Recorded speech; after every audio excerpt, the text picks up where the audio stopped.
भगवान जगन्नाथ की कथा भारतीय संस्कृति और धर्म का एक महत्वपूर्ण हिस्सा है। भगवान जगन्नाथ, जिन्हें विष्णु या कृष्ण का रूप माना जाता है, ओडिशा के पुरी शहर में स्थित जगन्नाथ मंदिर के मुख्य देवता हैं। उनकी कथा उनकी दिव्यता, अन्य भक्ति और भक्तों के प्रति उनकी कृपा को दर्शाती है। यहाँ भगवान जगन्नाथ की कथा और उनके प्रसिद्ध मंदिर की कहानी को विस्तार से बताया गया है। भगवान जगन्नाथ की उत्पत्ति। भगवान जगन्नाथ की कथा का प्रारंभ सतयुग से होता है। ये माना जाता है कि राजा इंद्रद्युम्न, जो एक महान विष्णु भक्त थे, ने भगवान विष्णु की मूर्ति की स्थापना का स्वप्न देखा। उन्होंने ये निर्णय लिया कि वे भगवान विष्णु की मूर्ति स्थापित करेंगे जो पूरे विश्व में पूजनीय होगी। राजा ने मूर्ति निर्माण के लिए महान तपस्या की और भगवान विष्णु ने उन्हें स्वप्न में दर्शन देकर बताया कि उनकी मूर्ति नीलांचल, वर्तमान पुरी में एक विशेष स्थान पर मिलेगी। राजा इंद्रद्युम्न ने वहां जाकर मूर्ति की खोज शुरू की। एक दिन उन्हें एक विशाल लकड़ी का तना समुद्र किनारे तैरता हुआ मिला। भगवान विष्णु ने स्वप्न में उन्हें बताया था कि इसी लकड़ी से उनकी मूर्ति बनाई जाएगी। मूर्ति निर्माण की कथा। मूर्ति निर्माण के लिए भगवान विष्णु ने विश्वकर्मा, देवताओं के शिल्पकार को नियुक्त किया। विश्वकर्मा ने यह शर्त रखी कि वे मूर्ति निर्माण के दौरान किसी भी प्रकार की बाधा या छांकी नहीं चाहेंगे, और यदि ऐसा हुआ तो वे काम अधूरा छोड़ देंगे। राजा इंद्रद्युम्न ने इस शर्त को मान लिया। विश्वकर्मा ने मूर्ति निर्माण के लिए एक बंद कक्ष में काम करना शुरू किया। कई दिनों तक कोई भी अंदर नहीं गया, लेकिन कुछ समय बाद जब मूर्ति निर्माण की आवाज़ बंद हो गई तो रानी गुंडिचा ने चिंता व्यक्त की और राजा से कहा कि दरवाज़ा खोलें। जब राजा ने दरवाजा खोला तो उन्होंने देखा कि मूर्तियां अधूरी थी। भगवान जगन्नाथ, बलभद्र और सुभद्रा की मूर्तियों के हाथ पैर पूरे नहीं बने थे। विश्वकर्मा वहां से गायब हो गए, लेकिन भगवान विष्णु ने राजा को स्वप्न में बताया कि ये मूर्तियां उनकी दिव्य आकृति हैं और इसी रूप में पूजनीय रहेंगी।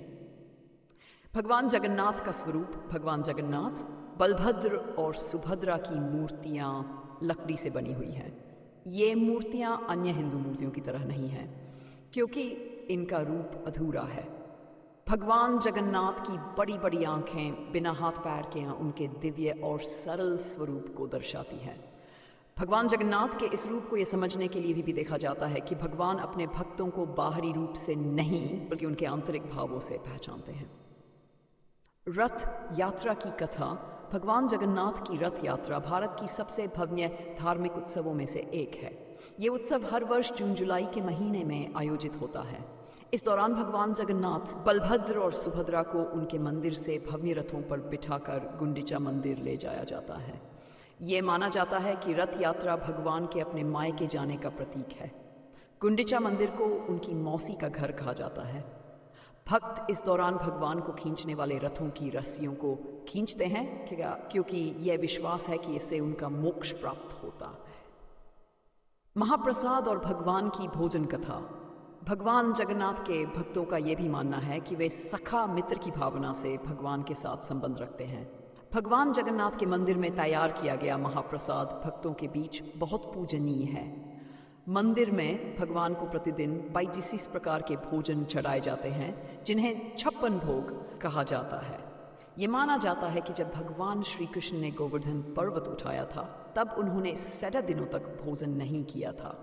उनके भक्तों ने यह तय किया कि भगवान को 25 प्रकार का भोजन अर्पित करेंगे, 7 दिनों में दिन के पहर के हिसाब से।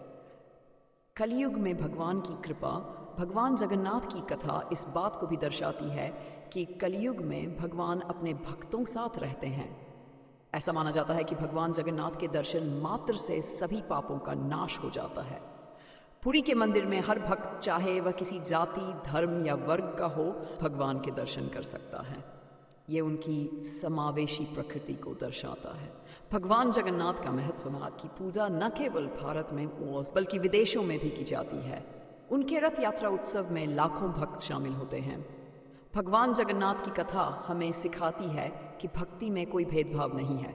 उनकी मूर्ति का अधूरा स्वरूप हमें यह भी सिखाता है कि ईश्वर हर रूप में पूर्ण है और उनकी कृपा हर किसी पर समान रूप से होती है।